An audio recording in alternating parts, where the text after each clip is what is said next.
You see them in TV shows and movies. FBI profilers, agents who analyze criminal behavior and build profiles to help police catch serial offenders. Tonight, a retired profiler weighs in on the deathbed confession of convicted killer Garry Artman, who told police that he murdered 11 women. He said this just days before his death from lung cancer.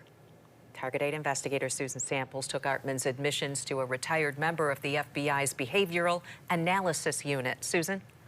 We are also learning more tonight about Artman's confession, specifically what he reportedly requested in return for it. Sources tell us Artman said he wanted his own prison cell away from the general population and a ham sandwich from Subway, double meat.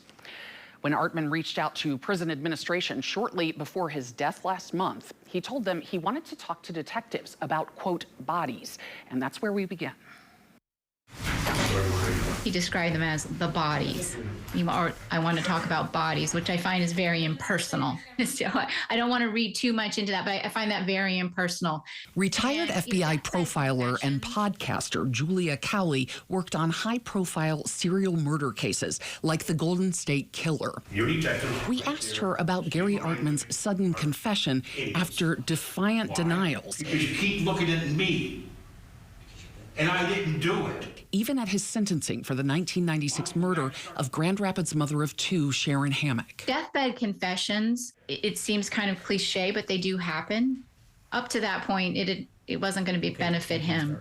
And somebody like Artman, that's why he does it. It's a benefit to him, very likely self-centered. Artman, you stand convicted. Whether a single prison cell and Subway sandwich were his only reasons for confessing, there's no way to know. Callie wondered if Artman thought about where he was headed after death. Those of us that understand, Christianity, we know we have to confess so we can be forgiven. And perhaps that's a reason. Perhaps he just wanted someone to talk to during his last days. Here's what Cowley would bet on regarding Artman's claim that he murdered 11 women. I will go with he's probably lying or not sharing the entire truth. Serial killers, they lie. They often lead a double life and do not present themselves to friends and family and coworkers, their true selves.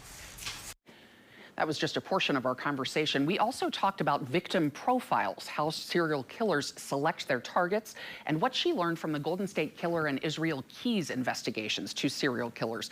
We are working to put that together right now, and we'll post that later tonight at woodtv.com.